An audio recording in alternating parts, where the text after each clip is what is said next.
Welcome back. All right, I think we're back in. Hello, everyone. Am I scooting all the way over? Okay, there we go. I was one chair off. We were one chair off on that one. All right. Welcome back to Footnotes. We're so happy to have you here. And I'm really excited. It feels like it's been a long time we do this. Last time, I believe we had Amanda joining us. Yes. And as far as I can tell, that 1 week that has passed since then has been about 3 months in dungeon mastering time. We're at 68 followers. We are? We're at 68 followers. And that means there's so much. I really want to thank you all. You've been helping us out a lot, letting us come here, chat about D&D, tabletop RPG, and generally just bicker with one another for your entertainment. Possibly more excitingly than that, 68 followers means we're one away from celebratory nice. Additionally, thank you so much to our subscribers. We're getting very close, it's over there, very close to our next emote, which I believe is going to be, is Meanie looking quite menacing. A little bit menacing. In the spirit of that, I wanted to thank, I'm going to turn this other microphone away. Oh. We were off by Yeah. We have a couple new subscribers, and I want to really thank all of you. We have Robbins Maddox. Kate is Rebel Scum. Thank you so much, Kate. We also have Toffee Plays. Welcome. Thank you so much. We're glad to have you here. We have Papa Talk. I think it's Papa Talk. Yeah. That's probably right. And of course, we cannot forget Bobuddy TV. Yeah, I wanted to also add that whether you're a subscriber or not, you can come join us in our Discord. We've got that information in the Twitch About section. There's a little button that says Discord on it. Click that and it's a link invitation into that Discord. Totally free for anybody to use. Right. You can come join us. There have been a lot of memes about Silas is where we started off. I've discovered that perhaps maybe Silas might be liked by a lot of people. Oh, if Chloe was here, she could make a good comparison about pop bands and Silas. I think there's something in there. We'll have to bother them when they get back. Yeah. But please do come join us in the Discord. We'd love to have you. And if you want to come in there and tell us really about how, Meanie is the fan favorite. Meanie's not the fan We'll make fun of you for it, but we really encourage you to join us. It's been a fun week. We had a good one. You played a session. Played time at a D&D, just a little bit. Just only 4 hours. Less than you used to. Right. That is a difference. Now, you're playing a lawful neutral-ish wizard? Neutral-ish wizard. I'm going to scoot a little bit closer. Sorry. Yeah. We're kind of figuring out how to do the two-person setup. We haven't figured that one out yet. For those of you listening to that audio, hopefully that wasn't too didn't terrible. Completely blow out your eardrums. Truly, you only need one. Now, you're playing as Meanie, and you've talked about being lawful neutral, but I am curious for you what alignment really means. Not necessarily is alignment good, is alignment bad, but for you, how do you like to use the alignment system in either as a player or as a dungeon master, as a GM? How do you like to use it? So I'll say that I've definitely thought more about it as a player than as a dungeon master. I've DM'd less. And generally speaking, what I've DM'd with modules where I kind of had those pre-built archetypes for characters designed, and I would say definitely there's ideas and maybe not thinking about it so much for the NPCs. As a player though, my take on alignment is kind of like a guiding stone.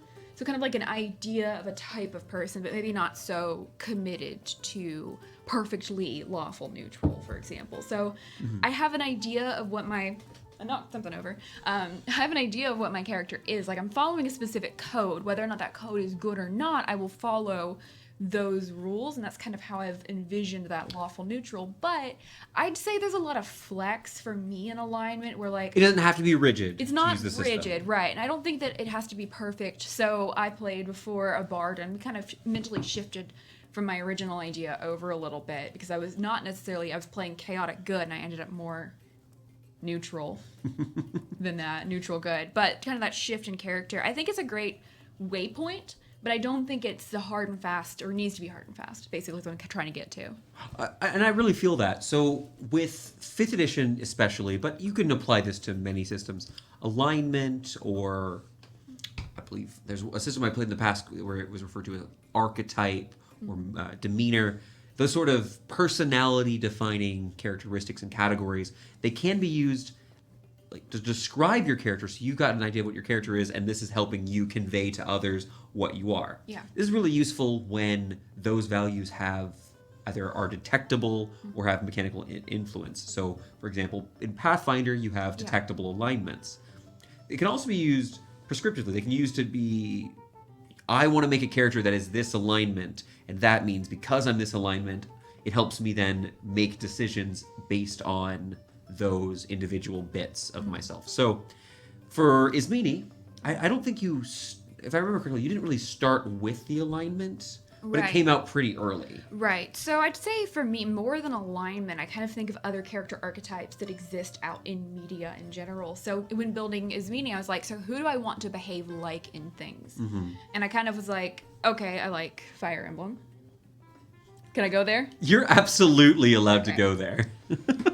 So I like Fire Emblem, and I like Fire Emblem Three Houses, and I really like Hubert, specifically.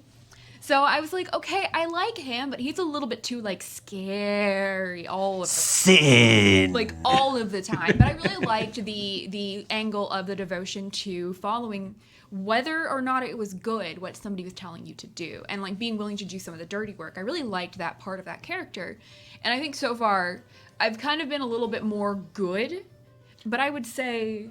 But you're not opposed to goodness. Right. No, but I'm thinking, in some of what I've been doing with my character is not necessarily just what Elle has been saying for us to do, because I have pushed a little bit back on Elle, but more generally, like, we've had this very defined house that my family serves. Do we want to talk a little bit about the House of Summer tonight? We can, yeah. I mean, our summer elf isn't here to correct us, but I am willing to do it. Well, I'm more than happy to do that embellishment here. Now, kind of going along with that alignment, I want to talk a little bit about how I use that as well. Yeah. Now, when I make a nation, when I make an organization, I'll often actually decide on an alignment that it corresponds to. Now, this isn't hard and fast, but I do enjoy taking something similar from how often spellcasters work, divine spellcasters work, where they're within one alignment step of their deity.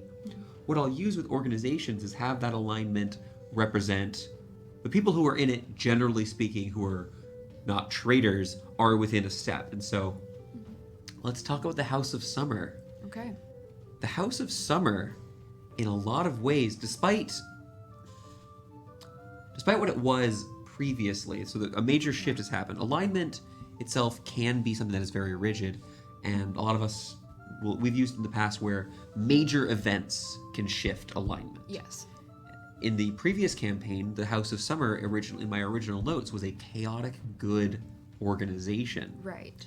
And it was due to this, unfortunately, major calamity, the desolation, where nearly all elves, well over 90% of them, unfortunately perished during the Blue King's War. Of that house. Of that house. Not all of our elves. To be fair, that's 20% of all elves. Right. Well, more than 20, but... Because this happened, I decided that was a major shift. Yeah. And sort of what caused that was this loose allowance of the transfer of magic abilities, the free access to the library of Solstice Citadel. Yeah. And as such, that's now a lawful good organization. Right. You're a step down from there. Yes. And so for me, I had a lot of conversations with Clella during character creation because we have that tied story together. They're very passionate about that. The House of Summer was something that they helped develop during the last campaign quite a bit. And I do have in my notes that I take during the sessions, I have the same notebook as before, and I do have a little block where we had first learned about the Calisters, and I was like, I want to do that. That sounds like fun. So for me in playing this character, I also know it came into the game having some of like what Elle believes as personal knowledge. So when we were going in and it's like, oh, we hear that the local town's having problems. Well, I know what Elle wants. And so being able to say, okay, this is, you want to help people and do good things. Like, are you interested in doing this one too? As an offer or an opportunity to kind of be like, well, okay, like maybe I might walk away from this one, but I know you are interested in this. I'm realizing that we referenced Fire Emblem and Hubert without explaining any context. Oh, right. It is now, for those of you who have played Three Houses, and even those of you who have not, this is not about to be a spoilery comment.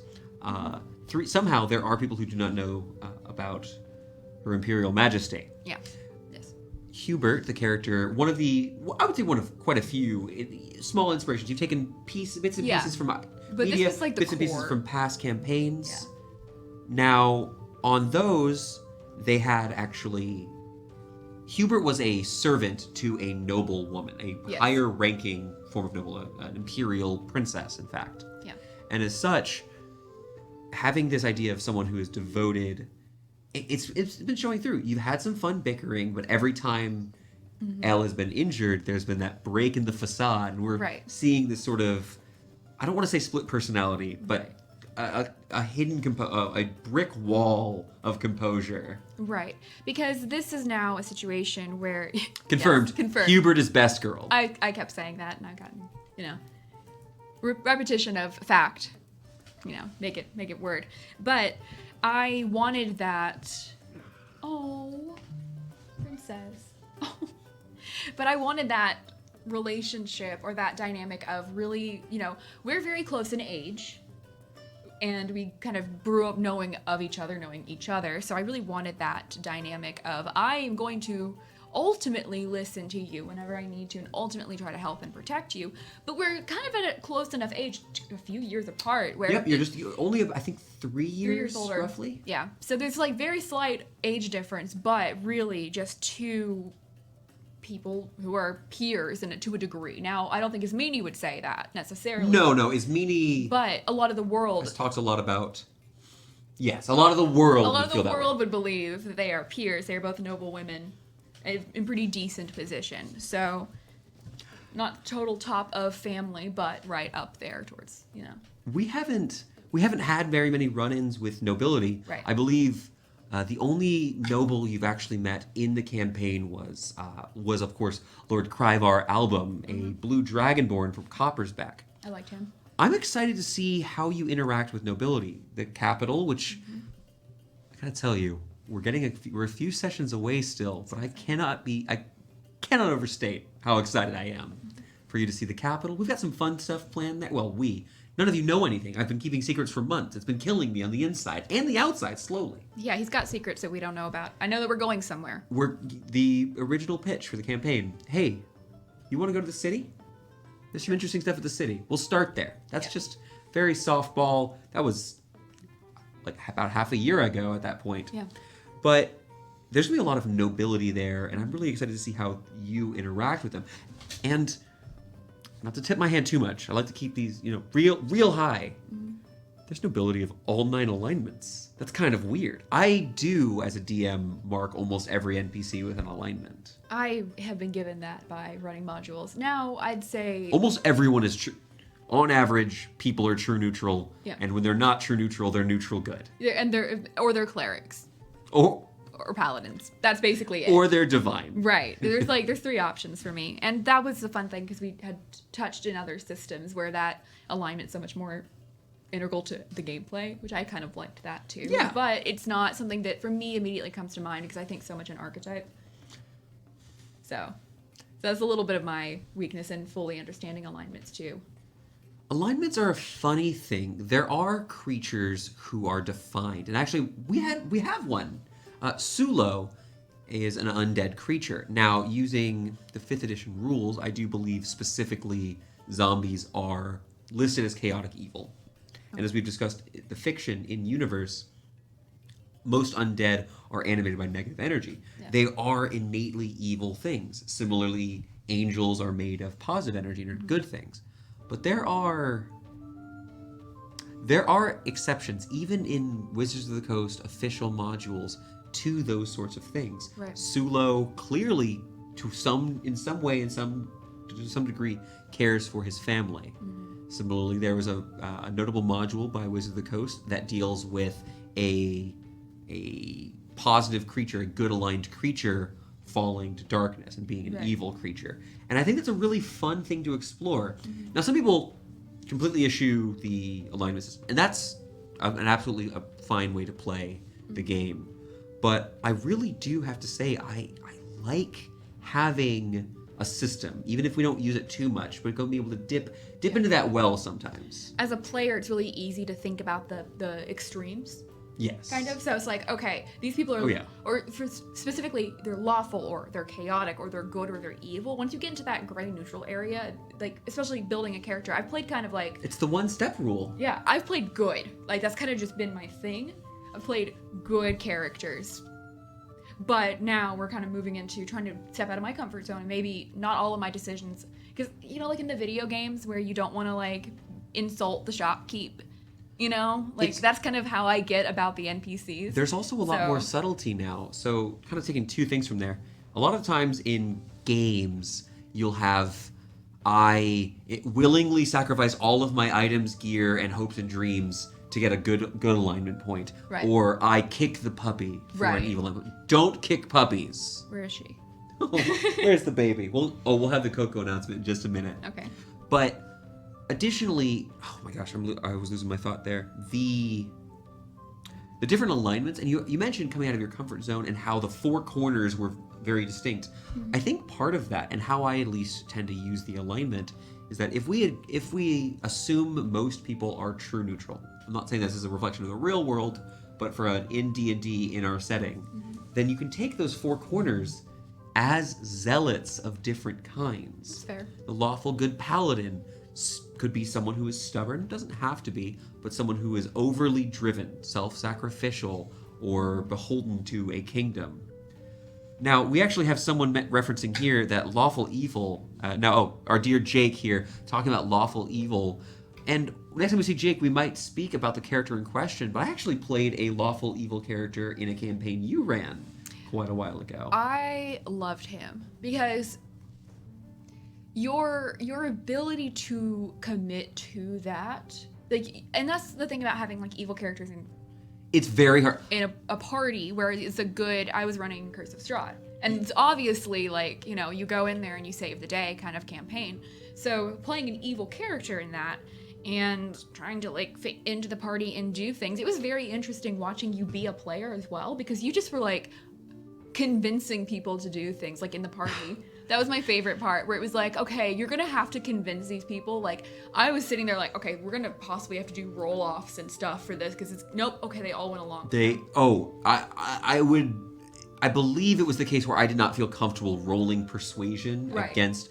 Now, despite players. having expertise in persuasion, I did not like the idea of doing that with the party. But it didn't even come to that, because everybody was like, oh yeah, we'll do this thing that like most parties would balk at. Great, let's do it. Can I talk about lawful evil? Yeah, go ahead. Lawful evil is, and actually this is more about evil characters in parties in general, can be very challenging. Mm-hmm. The TTRPG community has in general agreed that most adventuring parties are not necessarily good aligned, but are fighting or persevering for the good of a kingdom, a person, something. They're fighting for something generally positive. Now, there are evil campaigns, but they are lampooned somewhat. And what I did with Gino, which was the lawful evil paladin that I played in your campaign, was that I followed the character building rules that I set, and now are the rules just for every campaign I run, which is, what is the basic premise that we're told for this campaign? And what is a person who is interested and engaged in completing those goals? Yeah. So in the case of Curse of Strahd, and this is all, have you looked at the front cover? We're not going to go any deeper than that. Yeah. There is a big evil vampire. Mm-hmm. Are you someone who would like to oppose the big evil vampire? Mm-hmm. And in Gino's case, there was the escape, the ability to escape, the self-sufficiency wasn't enough. He wanted to ensure that he made it through, and as such, rallying around powerful adventurers, even if they had a habit of giving away coins and equipment to commoners and people who weren't directly his allies, benefited him, and so he could work with that. If the only argument you have for something is that it's what your character would do, you probably didn't answer this question at the start. Gino became dear friends with good aligned party members. Yeah. And Gino wasn't a sadist. Right. You just knew that self-preservation was important, and these people around you, I would say that belonged. Gino wanted to rule Barovia. Right. But that self-preservation instinct Gino wanted to survive more than anything else. Yeah, and that's kind of what aligned you with the rest of the party, it felt like. Yes, because it's sort of, very much a survival adventure. At least in the early levels especially, there's a lot of people who want to bite you in that module. Oh man, and I would agree with that too, though, that lawful good isn't much easier. Because I now playing a neutral character, lawful neutral, I'm following a moral code that isn't necessarily like a full moral code. It's like, I listen to specific instructions. You and Silas are, and again, these aren't rigid. Silas is a lawful good around, and your whereabouts in that lawful neutral space, and you've interacted differently. He's had worries about stealing coin. Right. I will go bury the bodies. Right, because my first thought was, I don't want Elle to get in trouble. So if I just do this instead, like, maybe we can circumvent problems that could happen. I'm a servant of the House of Summer, and as such, I must ensure that any of their next in lines do not incur public disgrace. Right. And that lawful good comment is very true, because if you're going to play it really straight in that moment of, Silas and Elle going and digging through the pockets and taking coin, I'm like, well, that doesn't really look very great for a noblewoman to do, and that's kind of like my perspective. But Silas is like, they're stealing from this guy who stole from other people. We could just like your take concerns it to the police. The concerns for why people do certain things are very different. And again, it all goes back to that, why are we here? Mm-hmm. You had a different motivation. Now, in this case, it was a negative motivation to not do a thing. Right. But the why, the specifics were different. But the two of you were still working towards that shared goal. Yeah. And kind of moving into something we that I was really excited to talk about, I think we're starting to see a party. Yeah. Not just people traveling, but people who are relying on each other to an extent. Yeah. That in that last fight that we had in our last session. Oh, we still have the pieces. It's just below camera, but we still right in front have. of us. Oh, things are not going well for all of you. Yeah, but I think that was the first time that it's really, because mechanically going into a game, especially you've played with these people now for a few years maybe, or you've played D&D a lot. You go to a table and you know that you've got some of these spellcasters. We are familiar with the mages class that you've been brewing because we had a mages NPC. So some of these abilities are stuff we're familiar with, or if you've played other systems with them, it's, that's an archetype that we know of. So we come to this table, and I kind of have an idea as a player of what everybody can generally do, right? And we talked at session 0 to an extent. And we did that, so we kind of knew. I mean, we all were excited because Thorn Laurentius was the one we knew the least about. We all kind of liked it that way. Yes. Very much still surprising us every session. So going into this combat where now we've got kind of a good idea, okay, very explicitly in character now, Silas is shown to be a tank and Elle is shown to be very nimble and running around doing things.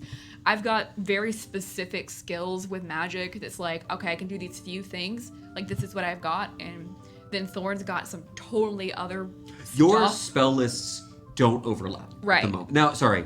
Your known spells do not overlap. Right, our known spells don't overlap, and I'm really liking it that way. There's definitely some places where they could start to bump into each other with specifically, there's a few spells that I want that would seem to kind of be on. I think it's going to be a good, you're going to but progress and gain some spells that allow the two of you to synergize. Right. And you using similar spells, I'm going to give an example that isn't one we've talked about. Yeah. So, for example, the spell Haste.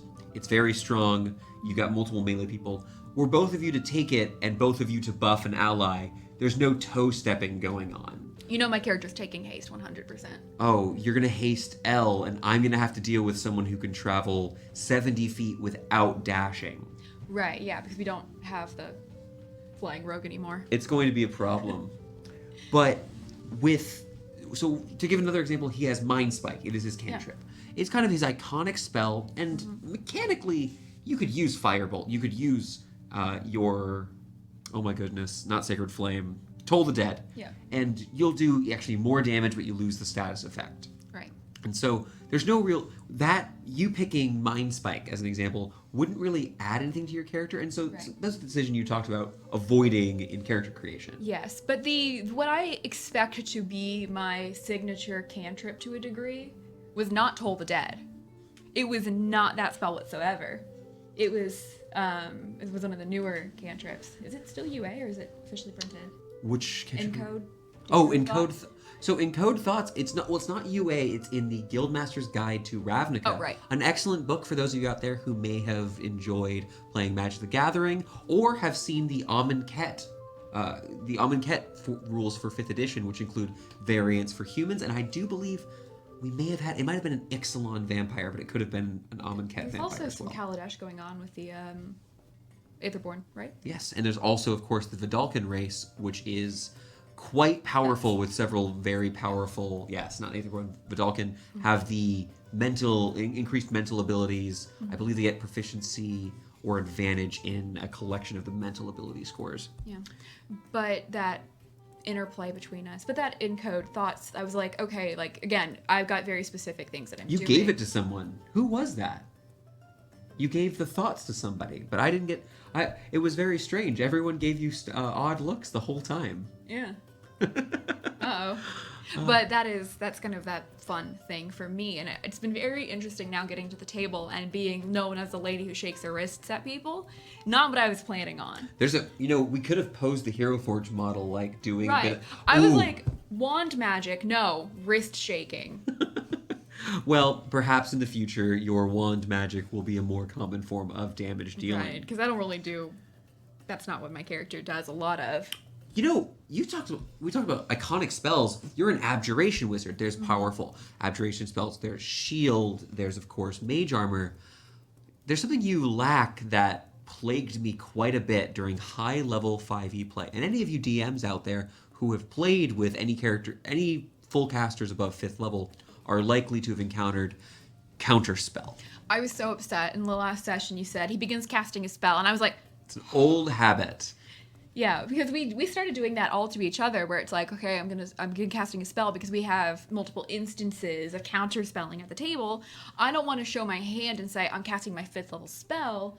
We ended up coming up with this workaround where it's like I'm gonna start casting a spell, and then is somebody gonna try to interrupt it with a counter spell? So I'm like, wait, no, I can't. There's technically an option for identifying a spell in 5th edition, and the short of it is that as a reaction, when you see someone casting a spell, you may make a check to identify the spell cast. What we have done as a sort of workaround to that costs a reaction, counterspelling costs a reaction.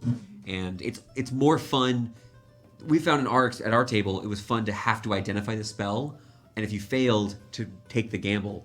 What we've done is we have allowed, if you choose to do the identifying action as the identifying reaction, we allow folks to use counterspell. Counterspell, for those who don't know, when you see someone casting a spell, if they're within 60 feet, you cast a spell as a reaction that destroys their magic. Yeah. And has a chance to fail. Yeah, but it's some math stuff whenever it gets to higher level magic. I did have someone begins casting a spell, forgetting that, yes, that's not something I'll have to put up with. Well, if I kill off all the full casters, I won't ever have to put up with it, I suppose. You know what I can do, right? I don't you don't need to do things. I can come back to the table with another full caster. Now, Jake, there isn't a D&D dancer class, but there absolutely could be. I mean... Now, you could play a bard who their somatic components are let's just say a square dance. Actually, no. Now I need to call myself out. Early on, with my bard, in our last campaign, pre-level 5... Oh, wow. Okay, so we're going years in the past. Yes. Okay. 3 years ago, looking back in time... I remember. I used maracas. Oh my gosh, the maracas! That's been so long! I used maracas. Yeah, so my... You had magic maracas at one point. They weren't magic, they were just maracas. We never got you? Oh, no, I'm a terrible dungeon the master. The bongos that I burned. Those Don't were... clip that. Yeah. But I did use maracas for a while. So now I've gone full circle and I'm playing a new character, different personality, but still shaking basically my wrists, doing maracas at people to do damage. You've had on Finland, I believe. So I've run one bard from level 1 to level 20. Run as a DM, a player with that, and I have thrown maracas, bongos, lutes, lyres, harps, castanets. There was a timpani, yes, the bagpipes, quite powerful. Timpani. And a trumpet. I wanted to use unseen servants to push my timpani around. Did someone say lute? Jake. I guess I'm going to spoil something for next session. There's loot in that wizard's room. I want to go into as a wizard. There's a wizard with a book and items. I'd like to go see that book, please. That'd be great. Jared got away. We know he had a magic shirt. I would like the shirt, please. I will continue to say that every time he comes up because your shirt, it would look better on me. I would like your shirt, please. Why didn't we just try to he wasn't wearing it anymore. We could have just yanked at it. Oh my goodness. Ecadix, we have here, Victoria, a character concept. Do we want to just talk over a concept? One thing I love about Footnotes, thank you so much for joining us here. We always appreciate when you come to drop by. Paladin Necromancer. An evil Paladin Necromancer. So let's talk a little bit about... Now, fun fact, in the Dungeon Master's Guide, there is an optional... Now, you'd always have to ask your GM to use this. There is an optional oath for this. It's not quite a fallen paladin. It's sort of an anti-paladin necromancy focused paladin build. And they are quite mighty. An evil paladin, I would often recommend to have... Though paladins in 5th editions don't require a deity to support, I do think that having an evil paladin support a god kind of helps that role play. It gives you a guiding force. Yeah. A big example in our setting would be Shar, such as the Black Star Brotherhood, who worship the goddess of night. I will fully admit now that I played a cleric once. I fell in love with clerics. Once a bard, always a bard, but I also kind of like clerics. You and Jake will fight Eventually. over who gets to be the cleric every campaign. Then neither one of us were the cleric. I just played a cleric though, so did he. But I would say looking right now at the paladin, just basic spell list from the PHB. I also would be curious because we know that the necromancy school for wizards also exists. Yes. If there's something that we could do. Would we double? Would we multi-class, do you think? Who, in particular, multi-class? Doing the Paladin Necromancer. So, were I to build a Paladin Necromancer, now, depending on what your archetype, there are 2 monsters that I think would be good to keep in mind while building a sort of necromancy knight. Now, my gut says that you're thinking something more along the lines of a Death Knight. Both 5th edition and some other fictional media, like Warcraft, have this idea of a Death Knight, an undead warrior with some sort of magic. Often that magic involves siphoning life. Sometimes it's flavored with effects like blood or frost. Now, that sort of archetype I think you could accomplish with a pure paladin. Especially some of those high-level features can be really good at threatening people. Gino, that lawful evil paladin we talked about before, was an Oath of Conquest, a fear-based paladin. But to lean into necromancy and actually doing that summoning, it may be easier to... Now, the paladin class is an option. You could look at being a Eldritch Knight Wizard multi-class. That's true. I also was actually thinking cleric because of some of the commonalities between that divine casting list and the arcane list when it comes to the necromancy spells. But I don't know necessarily, then, are you giving up that smiting ability from being a paladin? Is that one of the core features that you're interested in? Is imbuing your attacks with extra magic? And this is always actually the way that we wrestle with multiclassing. I was talking with one of our players. Now, I won't say which campaign or project, but they had been discussing with me, I'm thinking about multiclassing, and here is the multiclass I'm considering. Now, they already had some levels. They've already played this character some. And they were talking about performing a multiclass. And we talked about classes, archetypes, what features you could get to complement the multiclass. And in the end, we made a decision that the decision itself was based on the idea of are the features that you're giving up worth it? And sometimes that answer is yes, and sometimes that answer is no. For the idea, as you mentioned, Ecadix, there's a Ecat TX. TX. Sorry. Thank you. You're TX. going to start to learn that the TX at the end of a lot of people's names is two separate letters. I don't believe in letters. Good. Moving back onto that, for an evil paladin necromancer, depending on how important it is for you to hit someone very hard, where you'd build something in 5th edition, it probably, if you want to hit something very hard, Paladin levels are your friend. Yeah. Getting extra attack, which means 5 levels in Paladin or another martial class, is exceptionally important. Yeah. Is the necromancy incidental, or, like, what's the more important? Is it the paladin or the necromancer? Are you a guy with 2 skeletons or the guy riding a bone dragon? Right. Because those are different guys. Yeah. You hire them you have to talk to a different employment firm. The guy who's riding a bone dragon probably has a dude in a pair of robes behind him making armies of skeletons. Right. It's honestly very inconvenient. Everyone has to get into a shared Zoom call before every fight. It's a lot. Yeah. But I'd say, fun idea. Absolutely. I would love to do an evil or dark thing. I do think it lends itself better to miniseries than long form campaigns. Even I would do a several month campaign of evil. But I think running 2 years, 3 years, evil is going to be hard because those successes, even if you were someone who's good at separating, there can be a degree for my hurting this person in a setting, my doing this evil thing, I feel bad. And not everyone does, but some people do. And to get a group, if you have a group of 4 or 5 people, there's a good chance you're going to have at least one person who may not be enjoying their time being a villain full time.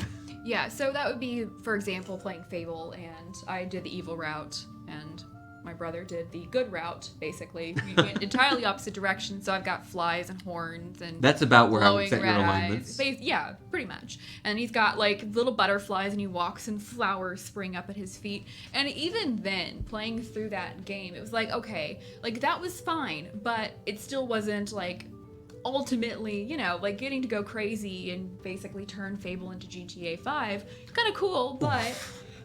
I mean, because you could just... The wanton destruction of Fable could be fun. Our dear moderator... can we say who our moderator is? Is that fine? Sure. Our dear moderator, the brother in question, actually mentioning here, full-time villainy is tiresome. Yeah. Now, I think an evil campaign focused on... Okay, well, not to crib an existing group. A campaign focused on acquiring wealth, where, let's say, someone was evil and lends itself well to hierarchy. Let's say a group of players are working on building a rogues den, or they're working on stealing making a thieves guild.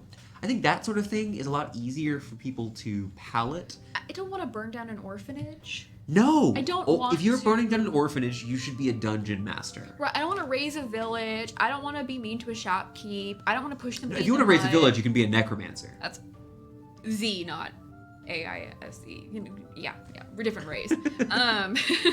But I don't get a lot of enjoyment out of that. And then the separation between the video game and the in-person or online D&D, for me, where I'm having to say, yes, I would like to stab the old lady in the back if I run into her home to steal her gold. I would have a hard time doing a long distance online campaign being evil. Mm-hmm. That would be pretty hard for me. So I think that, and again, I could probably be okay with, like, I'm going to be, like, in a rogues guild for a couple sessions, and that's going to be fine. But... Do you have your boxing gloves with you? No. I'm ready for a fight.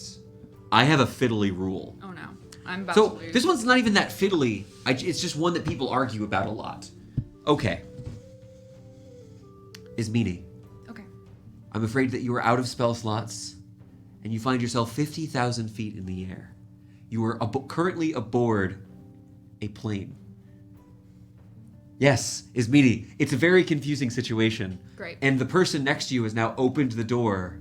Your athletics is terrible, and you have been shoved out of the plane.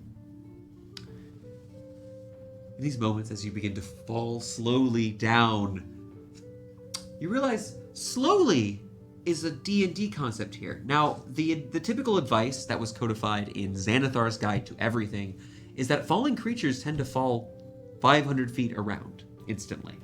Now, this is, I think, peeking behind the screen, I like the 500 feet. It gives a very clear image of how time works based upon rounds. It's not entirely accurate, but this is not a physics simulator. It's 50,000 feet. Quite a bit later, you end up hitting the ground. Mm-hmm. You take 20d6 damage.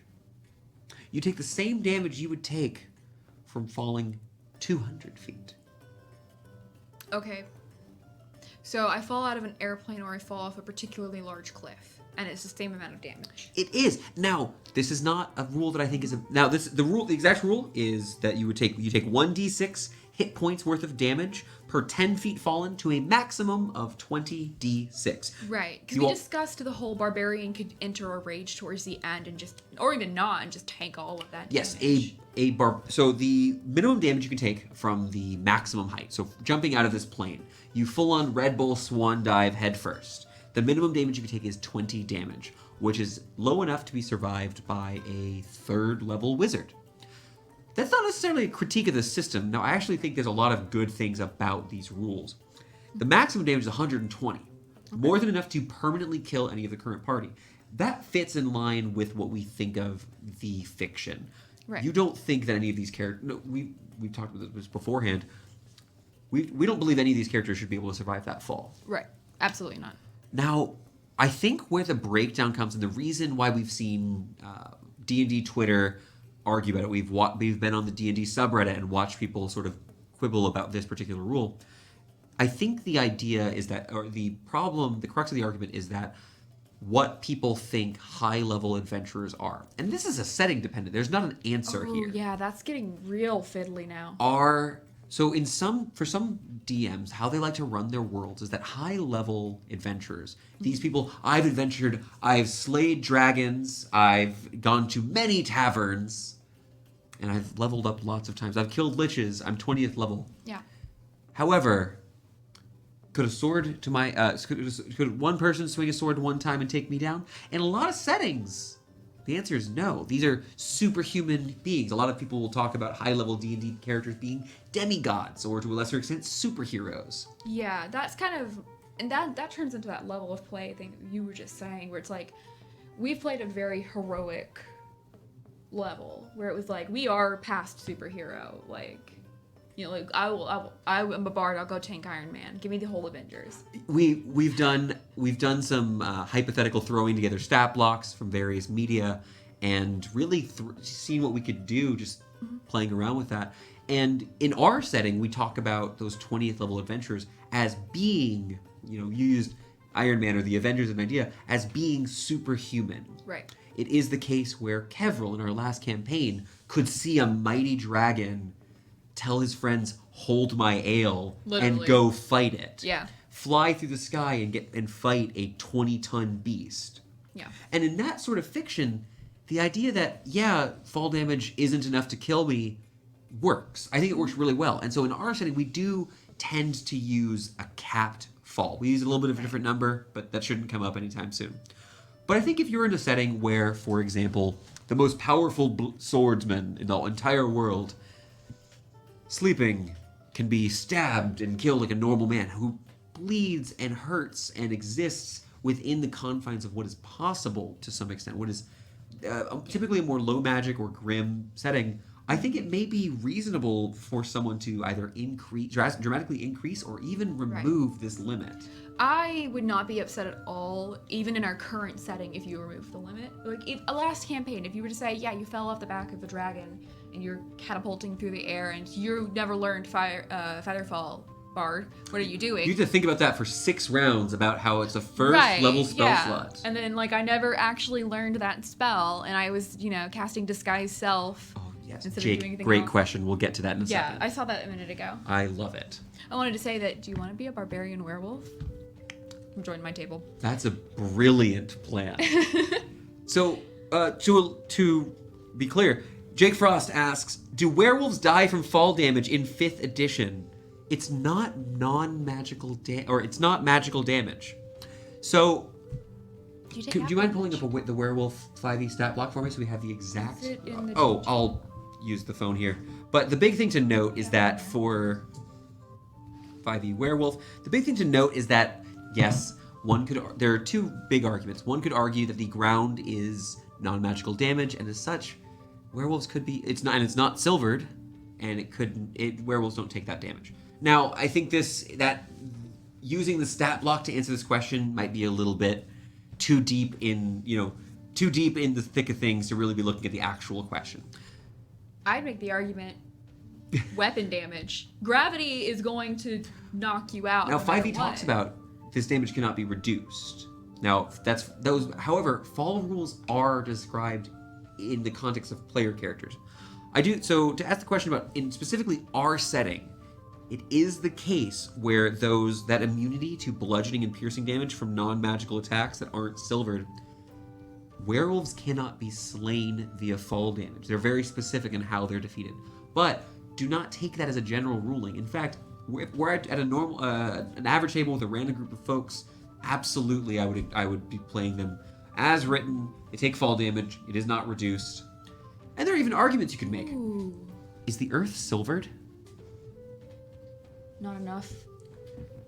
Unless they fall into And the problem with getting too into the nitty gritty and why you want to you can ask questions to your DM, but you don't want to argue in a session. Yeah. Is if we're doing this, the earth is silvered, and you tell me it's not enough, and then we could ask the question, well, how much silver? What is the right amount of silver to have? And at that point, we're no longer getting to shake our wrists at undead. Instead, we're arguing about math and the density of Earth. And truly, or a fictional planet, truly, that's not why I'm here. Yeah. But that did lead me to actually totally unexpected question to pop into my brain. Oh yes, let's do this. So, specifically, in Dungeons and Dragons, you can contract either lycanthropy or, start to turn into a vampire. Yes, vampirism and lycanthropy do exist in our setting. And in a lot of instances, when those things occur, in the book that you may be looking at, it says that if your character is left untreated, they become an NPC. Yes. It does explicitly state that out. Now, and this is not a general rule at all, because it's always right. it's pretty explicit. It's very explicit when it happens. So this is for specific modules, and right. your GM can totally ignore that. Right, they can. That's kind of very loose, amorphous question in my head of how do we feel about in those kinds of settings? I feel like that's a massive power boost for a particular character, so why would you not want to be a werewolf? Well, so here is a common retort to that, and I'm not saying necessarily that I don't think it's a problem to run it either way here. Mm-hmm. With werewolves, with lycanthropy, there is a very easy argument. I think this extends a lot of the times to vampires as well, that the curse or disease, depending on the specifics, that causes those negative conditions and you could argue chicken egg here, it changes your personality, changes your alignment in such a way that you are a fundamentally different person. Right. So to talk about lycanthropy, there's an argument that let's talk about Silas. Let's bully Silas. Okay, since you asked the question, let's bully you. So with Silas, we know who Silas is. If Silas suddenly was someone who had a desire to consume flesh of his friends and was not, and suddenly felt no guilt about that, is Silas the same person? We're not going to go too Theseus here. Yeah, you're really going to get me going. But I think the argument can be made that Silas is different enough to warrant, hey, we're going to move this into NPC space. Right. This is not the character you created. Yeah. I had to put I want to put this big warning label, and we should have started here. For you new DMs, or for you DMs who, hey, if you're enjoying us and you want to hear my opinion on this, I want to mention, as a general rule, I think it is you should be the absolute most careful in performing effects or causing events that fundamentally change, damage, alter a player character. Now, I'm not saying ban them. I'm not saying you're a bad GM if you use them often. What I do think is, to use this specific example, to change someone's alignment and say, you're now a bad person, is something that requires some trust between the players. Here at our table, I've played with these people for years, and all of my players we've had specific conversations about this. We've had is this in your trust? Are we good? Can we play this? Right. And we've done it. We've had a character fall evil. Right. And we also, very early on, again in the last campaign, my eye out. So we did that as well. So there's been some moments of like either grievous injury, alignment changes, surprising new backstory-ish things coming up. Hags, man. Hags are the worst. Hags are the worst, and I still have the eeks about it because that was like my nightmare that he described in session. But there's that DM trust that kind of comes back into the conversation and playing. This goes for limbs as well. Cutting off a player's limb. So, unless you're playing 40K's fantasy or, you know. We often are speaking with 5th edition as the default here, as it's what for right now. It's the only system we're playing on this channel. Now, what I would like to mention about dismemberment, permanent. If you blind a character, if you make it so that Ismini, you permanently lose the ability to cast spells. I'm not playing that character anymore. I'm leaving the table. Now, an argument could be made if we talked about this. We talked about this a little bit probably out of session. If you died and your character failed your death saves, and rather than an actual death, it's this sort of character retirement. There are ways to do it, but it really is you're going to have to know your players. And I think if you're with new people or if you're new with a DM, it's generally better to present challenges to your players, present moral quandaries to your players. Kill your player characters. Don't kill your players. Don't kill your players.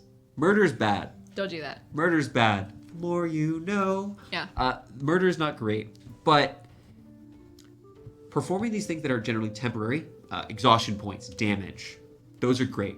Killing off player characters, generally speaking, absolutely fine. Balance your encounters. Session 0. Session 0, talk about things.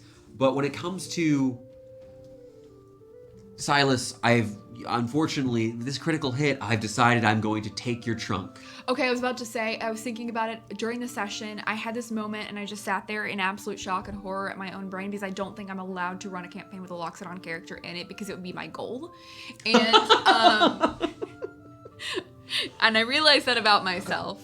And I know that I'm not a nice enough person or DM based off of what I enjoy running to not have it pop into my head, because it did in session where they were swinging at Silas over and over again. I'm like, oh no, I know he's not me, but oh no. So there's that, like, also, I wouldn't be able to do that to anybody for real, but being the DM that's like, hey, you know, like, if you're gonna play a game with me, are we gonna say yes to some of these, like, broader horror topics? How spider positive are you? Right, yeah, like, how many spiders are you okay with? It would be, like, a session 0 question for maybe a different table. Jake, that's an excellent question. The Ismini emote is right behind this blue bar at the bottom of the screen. Yeah. It's right there. Yeah. Almost. We're very close. So pretty soon you'll be able to menace all of your friends. Yeah, it's scary. It's meanie. It's fantastic. Can we take a moment? Can we? I know we talked about waiting to the end, but I really want to talk about our big announcement. Do it. Welcome, my friends. There is something dark, spooky, and more than a little bit kooky happening very soon. This Halloween, Stories to D4 is very excited to bring you a Halloween special. You get to join Victoria and I, but also a couple other players. There's going to be faces you recognize from the channel, and there might be a guest or two showing up as well. We're going to be playing a Halloween one-shot. Now this is, I should mention, all of this is in our setting. This is happening in the capital. So for those of you who are really excited and waiting, I want to get here, I want to see where this road is leading us, this is going to be your first sneak peek. Now, it's going to be a little silly. We might have one or two goofballs joining us. And I think it's going to be a little bit more lighthearted than the skeletal hobgoblin encounter we had last session. But I do hope all of you will come and join us for a spooky evening. I'm very excited about it. Man, is it Halloween yet? I wish.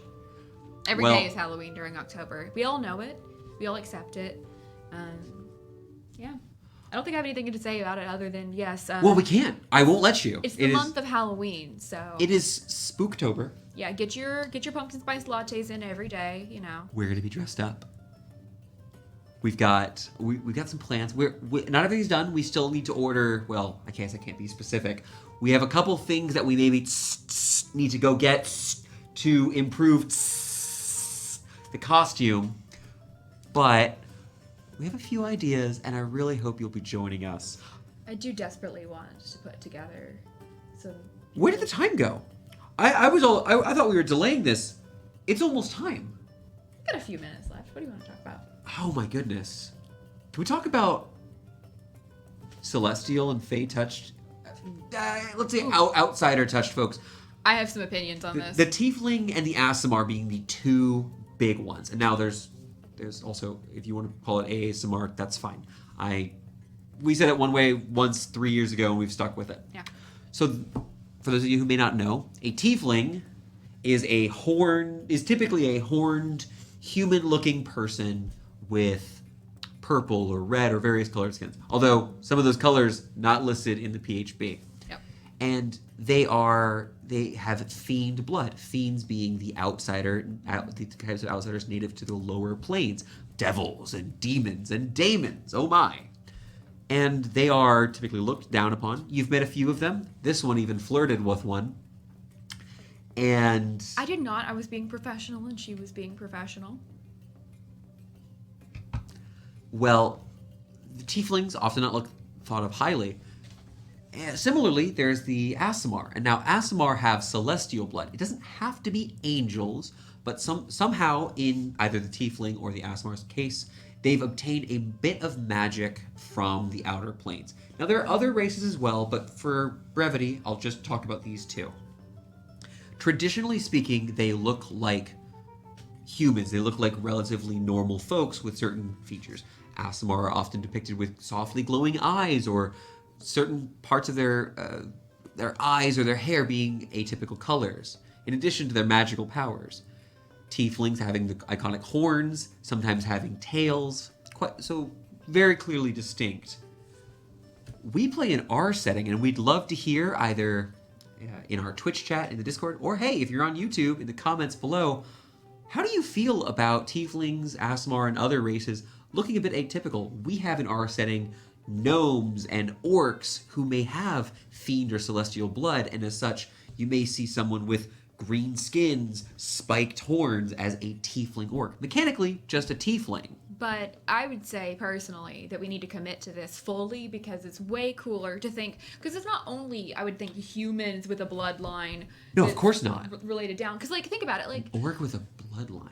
Or a gnome, think about a gnome tiefling. He's 3 feet tall, or a halfling. Go down 2 feet tall, and got horns and a little tail. Please, come on. That's so cool. There's certain other systems that I think really get it right whenever it comes to this, because it doesn't have to be only humans getting all the cool stuff in the bloodlines. And again, also, and there doesn't have to be, so for 5th edition... feathers. If you only consider the medium-sized races, which is what Aasimar and Tiefling are medium-sized, there is no mechanical benefit to offering a player be an orc tiefling, a half-elf tiefling. Now, it should be said, the system that we use, should you choose to be a tiefling orc, you are mechanically one or the other. You're mechanically a tiefling then. Now, and that's absolutely fine. Now, we have, in our home games, we've done some altered rules. I'm happy to throw together custom races and classes, but as a general rule, I think it's a good guideline. If you don't feel comfortable doing homebrew, if you're new to GMing, picking one or the other, there's no downside. Now, mix and matching, if you're feeling more comfortable homebrew, is an option there. Just even the visible elf ears, but a tiefling. Otherwise, it's humanoid tiefling. So can our final question for our audience be, what race looks best with horns? Bye. Oh my goodness. Took the chair with me. Good night.